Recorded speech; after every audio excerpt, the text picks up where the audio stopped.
Hello guys, welcome back to my YouTube channel. ഇന്നത്തെ video നിങ്ങൾ തമ്പനയിൽ കണ്ട പോലെ നന്നുവിൻ്റെ തേർഡ് ബർത്ത്ഡേയുടെ വിശേഷങ്ങളാണ്. നിങ്ങളിപ്പോൾ കാണുന്ന ദൃശ്യങ്ങൾ ഞാൻ ഒക്ടോബർ 5-ാം തീയതി ഷൂട്ട് ചെയ്തതാണ്. അതായത് ഒക്ടോബർ 6-ാം തീയതിയാണ് നന്നുവിൻ്റെ ബർത്ത്ഡേ. നന്നുവിനെ ഉറക്കിയത് തന്നെ നാളെ നന്നുവിനൊരു സർപ്രൈസ് ഉണ്ടല്ലോ എന്ന് പറഞ്ഞിട്ടാണ്. പഴയതും പുതിയതുമായിട്ടുള്ള കുറച്ച് ഡെക്കർ ഐറ്റംസ് ആണ് ഇത്. പെട്ടെന്ന് തന്നെ തീർത്ത് കിടന്ന് ഉറങ്ങണം എന്നുള്ള രീതിയിലാണ് ഞാൻ കലാപരിപാടി സ്റ്റാർട്ട് ചെയ്തത്. കാരണം എനിക്ക് നല്ല ബോഡി പെയിൻ ഉണ്ടായിരുന്നു. ഞാൻ ആകെ ടയേർഡായെന്നുള്ള ഫീൽ എനിക്ക് വന്നിരുന്നു. പക്ഷേ നാളെ നന്നുവിൻ്റെ ബർത്ത്ഡേ ആകുമ്പോൾ നന്നുവിന് ഇതൊക്കെ കാണുമ്പോൾ സന്തോഷമാകുന്നുള്ള ഒരൊറ്റ കാരണത്താൽ ഞാൻ എൻ്റെ ക്ഷീണം മാറ്റി വെച്ചിട്ട് പരിപാടി അങ്ങ് തുടങ്ങി. ഞാൻ കരുതി ഒരു 1 hour കൊണ്ട് കഴിയുന്ന പരിപാടിയാണ് ഇതെന്ന്. പക്ഷെ ചെയ്തു തുടങ്ങിയപ്പോൾ കുറച്ച് ടൈം എടുക്കുന്ന കാര്യമാണ്. ഇതൊക്കെ ചെയ്തുകൊണ്ടിരിക്കുമ്പോഴും ഞാൻ ഇടയ്ക്ക് ഇങ്ങനെ ആലോചിക്കുന്നുണ്ടായിരുന്നു, ഒരു 3 വർഷം മുമ്പ് ഞാൻ ഈ സമയത്ത് ഹോസ്പിറ്റലിൽ അഡ്മിറ്റാണ്, ഡെലിവറിക്ക് വേണ്ടി പ്രിപ്പയർഡ് ആയിക്കൊണ്ടിരിക്കുകയാണ്. ഇതെല്ലാം എൻ്റെ മനസ്സിലിങ്ങനെ പൊക്കോണ്ടിരിക്കുകയായിരുന്നു. നാളെ തന്നെ 3 വയസ്സ് തികയാണെങ്കിൽ അതേ 3 വയസ്സ് തന്നെയാണ് എൻ്റെ മദർഹുഡിന്. ഞാൻ എൻറ്റയർലി ഡിഫറെൻ്റ് ആയ ഒരു പേഴ്സണായി മാറിയ ദിവസമാണ് ഒക്ടോബർ 6. ശരിക്കും ഒരു റീബോൺ തന്നെയാണ് എനിക്കുണ്ടായത്. ഒക്ടോബർ 6, 2022 ശേഷം ഞാൻ പഴയ ആളെയല്ല. ഒരുപാട് ഇമോഷൻസും കൂടെ കടന്നു പോയിട്ടുള്ളൊരു വർഷമാണ് ഞാൻ ജനിച്ചതിന് ശേഷം. ഇപ്പോൾ യൂട്യൂബിൽ ഒരുപാട് ഇൻഫ്ലുവൻസേഴ്സ് അവരുടെ ഡെലിവറി പീരീഡൊക്കെ ഷൂട്ട് ചെയ്ത് കാണിച്ചിട്ടുണ്ടല്ലോ. നന്നുവിനെ പ്രഗ്നൻ്റ് ആയിരിക്കുന്ന സമയത്ത് ഞാൻ അത്തരത്തിലുള്ള വീഡിയോസോ ബാക്കി കാര്യങ്ങളോ ഒന്നും കൂടുതൽ ശ്രദ്ധിക്കാൻ പോയിട്ടില്ല. കാരണം എനിക്ക് നല്ല പേടിയുണ്ട്. അതൊക്കെ കണ്ടു കഴിഞ്ഞാൽ എനിക്ക് കുറച്ചുകൂടെ പേടി കൂടും. ഞാൻ ആകെ ഒരു അഡ്വൈസ് എടുത്ത് എൻ്റെ ഫ്രണ്ട് ദേവികയുടെ അടുത്തു നിന്നാണ്. അവൾ എന്നോട് പറഞ്ഞു, ആ സമയത്ത് പെയിൻ എന്തായാലും ഉണ്ടാവും, അപ്പോൾ വിളിച്ചു കൂവാൻ നിൽക്കരുത്, just breathe in breathe out ചെയ്താൽ മതിയെന്ന്. ബിക്കോസ് വിളിച്ചു കൂവി കരയാൻ തുടങ്ങിക്കഴിഞ്ഞ് കഴിഞ്ഞാൽ നമുക്ക് കൺട്രോൾ ചെയ്യാൻ പറ്റത്തില്ല. സോ മാക്സിമം കരയാതിരിക്കാൻ നോക്കണമെന്ന് പറഞ്ഞു. ഞാൻ അതിൻ്റെ ഉള്ളിൽ എൻ്റെ ചുറ്റും എല്ലാവരും വിളിച്ചു കൂവി കരഞ്ഞുകൊണ്ടിരിക്കുകയായിരുന്നു. ആ സമയത്ത് എനിക്ക് പെയിനും വരുന്നില്ല. ഞാൻ വിചാരിക്കുന്ന ഇത്രയും വിളിച്ചു കൂവിയാൽ മാത്രമേ കുഞ്ഞിനെ വരത്തുള്ളൂ എന്ന്. പിന്നെ എൻ്റെ ഒരു മെയിൻ ആയുധം പ്രാർത്ഥനയാണ്. പോത്തുപറയുമ്മ, ഗുരുവായൂരപ്പൻ, മഹാദേവൻ.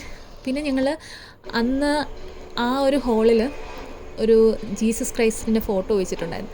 അവിടെയും പോയി പ്രാർത്ഥിച്ച് എനിക്കധികം വേദനയൊന്നും തരില്ലേ. ദൈവം ആ പ്രാർത്ഥന കേട്ടു. എനിക്കങ്ങനെ വേദനയൊന്നും വലുതായിട്ട് അനുഭവിക്കേണ്ടി വന്നില്ല. നന്നു പെട്ടെന്ന് തന്നെ ഇങ്ങ് വന്നു. അതിനുശേഷമാണ് എനിക്ക് മനസ്സിലായത് ലേബർ പെയിൻ അല്ല പെയിന്. അത് കഴിഞ്ഞിട്ട് കുട്ടി വന്നതിന് ശേഷം നമ്മളുടെ ആ ട്രാൻസ്ഫോർമേഷൻ പീരീഡ് ഉണ്ട്. നമ്മളിങ്ങനെ സിംഗിളായിട്ട് അടിച്ചു പൊളിച്ച് നടന്നിട്ടേ പെട്ടെന്ന് ഒരാളെ നമ്മുടെ കൈ കൊണ്ട് തന്നിട്ട് അയാളുടെ മൊത്തം കാര്യങ്ങൾ നമ്മൾ ചെയ്യണം എന്നുള്ളൊരു പോയിന്റ് വരത്തില്ലേ. അവിടെ തൊട്ടിട്ടാണ് ജാങ്കോ ഞാൻ പെട്ടു എന്ന് മനസ്സിലായി. എന്നെ കൊണ്ട് പറ്റുന്ന പോലെ ഞാനിവിടെ കാര്യങ്ങളൊക്കെ വളരെ ഭംഗിയായിട്ട് ചെയ്യാൻ കഴിയുന്നുണ്ട്. മുമ്പോട്ടും അങ്ങനെ കഴിയട്ടെ എന്ന് വിചാരിക്കും. പിന്നെ എനിക്ക് തോന്നാറുണ്ട്, ഈ ലോകത്തെ ഏറ്റവും കൂടുതൽ എന്നെ ഇപ്പോൾ സ്നേഹിക്കുന്നത് എൻ്റെ നനുപ്പു ആണെന്നാണ്. അവൾ വളരെ എക്സ്പ്രസീവാണ് സ്നേഹത്തിൻ്റെ കാര്യത്തിൽ എന്നോട്. ഫൈനൽ ഔട്ട്പുട്ടിൽ ഞാൻ വളരെ സാറ്റിസ്ഫൈഡ് ആയിരുന്നു. അയ്യോ, ഇത്രയും സമയം എടുത്തെങ്കിലും നല്ല രസമായിട്ട് വന്നിട്ടുണ്ടല്ലോ. നാളെ രാവിലെ നന്നുവിൻ്റെ എക്സ്പ്രഷൻ എന്തായിരിക്കും എന്നറിയാൻ ഞാൻ ക്യൂരിയസ് ആയിരുന്നു. സോ അങ്ങനെ ഞാൻ കിടന്നുറങ്ങി. നെക്സ്റ്റ് ഡേ മോർണിംഗ്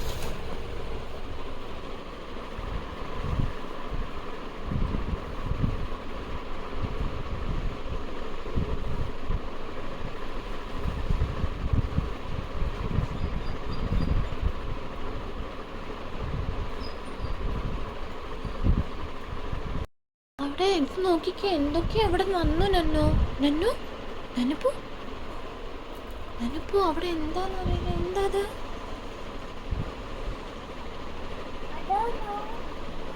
നോക്ക്, അമ്പൂറ്റി തൊഴുതിട്ട് എഴുന്നേറ്റ് നോക്കി. ആ, എനിക്കറിഞ്ഞൂടാ. നോക്കിക്കേ, നോക്കാ, എനിക്കറിഞ്ഞൂടാ.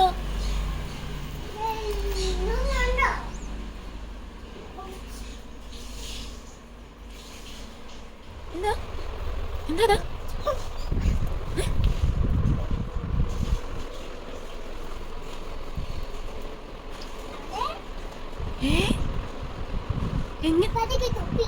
ആണോ? ആണോ? നോക്ക്, അവിടെ നോക്ക്, എന്തേലും ഉണ്ടോന്ന്.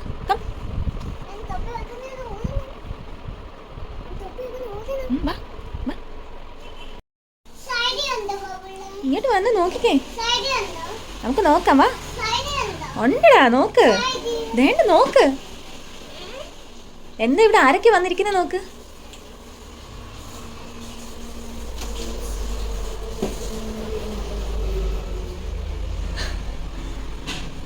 എന്തത്?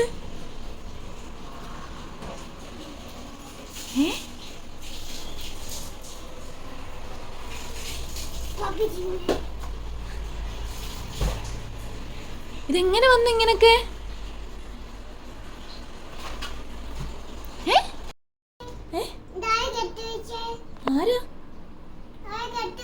ആരാ കെട്ടിവെച്ചേ?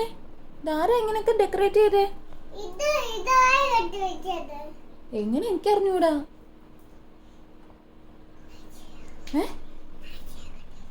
നാസ്തി വന്നായിരുന്നോ? ആണോ? നാസ്തിയ സർപ്രൈസ് വന്നതാണോ?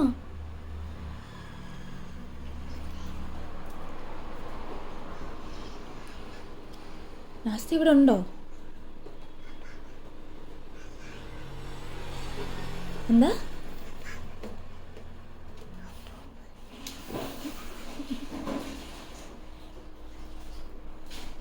ഇഷ്ടായോ?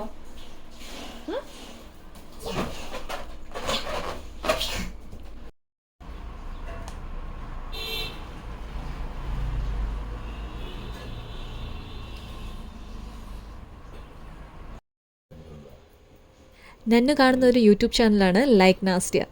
അതിലെ നാസ്റ്റിയാണ് ഇതൊക്കെ ചെയ്തതെന്നാണ് അവൾ പറയുന്നത്. ഇപ്പോൾ സമയമില്ല, രാവിലെ ദോശയും ചമ്മന്തിയും ബ്രേക്ക്ഫാസ്റ്റ് ആക്കി.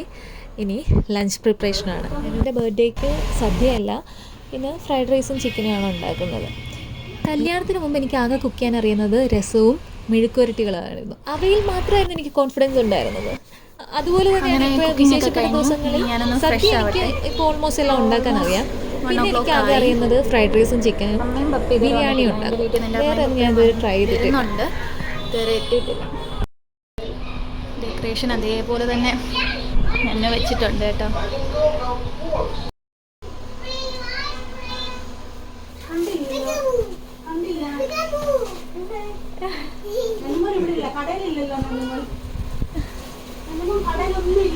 ഞാൻ ഫ്രഷായി ഇറങ്ങിയപ്പോൾ തന്നെ അമ്മയും പപ്പയും എത്തി.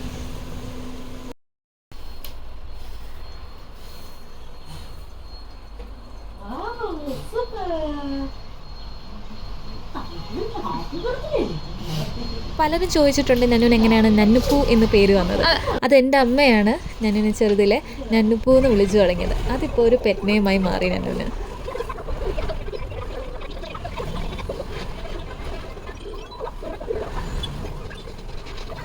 അങ്ങനെ ഫുഡ് കഴിക്കേണ്ട സമയമായി. ഞങ്ങളെല്ലാവരും ഫുഡ് കഴിച്ചുകൊണ്ടിരിക്കുകയാണ്. ഞാൻ അമ്മയുടെ ഒപ്പീനിയൻ ചോദിച്ചു എങ്ങനെയുണ്ട്, ടേസ്റ്റ് ഉണ്ടോ എന്ന്. അമ്മ പറഞ്ഞു നല്ല ടേസ്റ്റ് ഉണ്ട്, ചിക്കൻ കറിയൊക്കെ നല്ല ടേസ്റ്റായിട്ട് വന്നിട്ടുണ്ടോ എന്ന് പറഞ്ഞു. അമ്മയുടെ കുക്കിംഗ് കണ്ടിട്ടാണ് ഞാൻ കുക്കിംഗ് പഠിച്ചത്. കല്യാണത്തിന് മുമ്പ് ഞാൻ അത്ര അറ്റംപ്റ്റ് ഒന്നും ചെയ്തിട്ടില്ലേ പോലും അമ്മ ചെയ്യുന്ന കണ്ടൊരു പരിചയം എനിക്കുണ്ട്. സോ അതെനിക്ക് ഹെൽപ്ഫുള്ളായിട്ടുണ്ട്. ഗിഫ്റ്റ് നന്നോട് ഇഷ്ടമല്ലേ ഇത് പൊളിക്കാനാ? സർപ്രൈസ് എന്നാ വേണ്ട വേണ്ട കൊടുക്കണ്ട അമ്മ.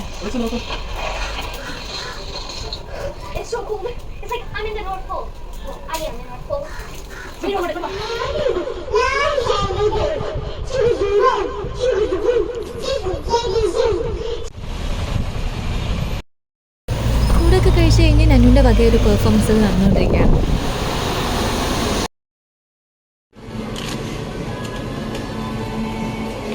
ആ സമയം ഞാൻ നന്നുവിന് വേണ്ടിയിട്ട് കേക്ക് വാങ്ങാനായിട്ട് വരും. എൻ്റെ തൊട്ടടുത്ത് തന്നെ ഒരു ഐബാക്കും ഉണ്ട്. കിഡ്സിന് വേണ്ടിയിട്ട് ഈ ഒരു തീമിലുള്ളൊരു കേക്ക് മാത്രമേ ഉണ്ടായിരുന്നുള്ളൂ. അത് ഞാനിങ്ങ് വാങ്ങി.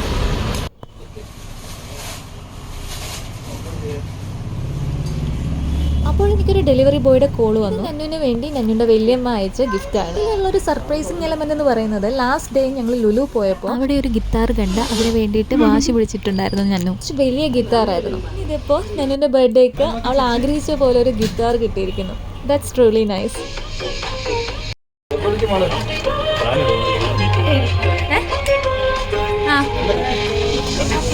വൈകുന്നേരം ഒരു 5:30 അടുപ്പിച്ചായിട്ടുണ്ട്. Birthday 5:35 PM.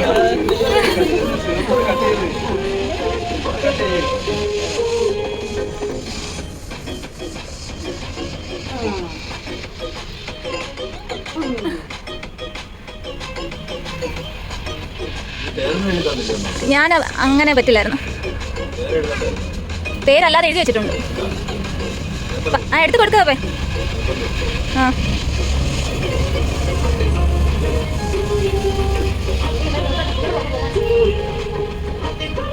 ചെല്ലേ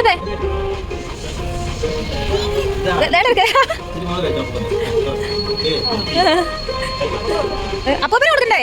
അപ്പാപ്പന് ഇച്ചിരി കൊടുക്ക. അവിടെ തന്നെ വായിച്ചു. ആ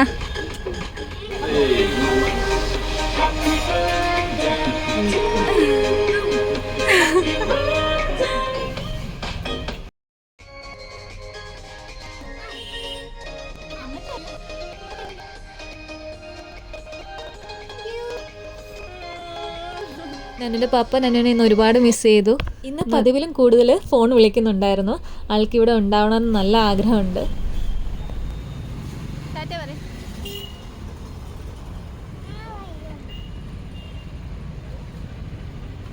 അങ്ങനെയെല്ലാം വളരെ സിമ്പിൾ ആൻഡ് സ്വീറ്റ് ആയിട്ട് നടന്നു. അമ്മയും പപ്പയും തിരിച്ച് വീട്ടിലേക്ക് പോവാണ്. അവരെന്തായാലും ലേറ്റ് ആവും. ഇവിടുന്നും ലേറ്റായിട്ടാണ് ഇറങ്ങിയിരിക്കുന്നത്. സോ നിങ്ങൾ ഈ വീഡിയോ ഇതുവരെയും കണ്ടുകൊണ്ടിരിക്കുകയാണെങ്കിൽ താങ്ക് യു സോ മച്ച്. നിങ്ങളുടെ ഓരോരുത്തരുടെയും ബ്ലെസ്സിങ്സ് ഞങ്ങളുടെ കുഞ്ഞിനുണ്ടാവണം. പിന്നെ നന്നനോടായിട്ട് ഞങ്ങൾ ഒരുപാട് ലക്കിയാണ് നീ ഞങ്ങളുടെ ലൈഫിൽ വന്നതിൽ. നിനക്ക് നല്ലത് വരാൻ വേണ്ടിയിട്ട് ഞങ്ങളെല്ലാവരും, നിന്നെ സ്നേഹിക്കുന്ന എല്ലാവരും പ്രാർത്ഥിക്കുന്നുണ്ട്. ആൻഡ്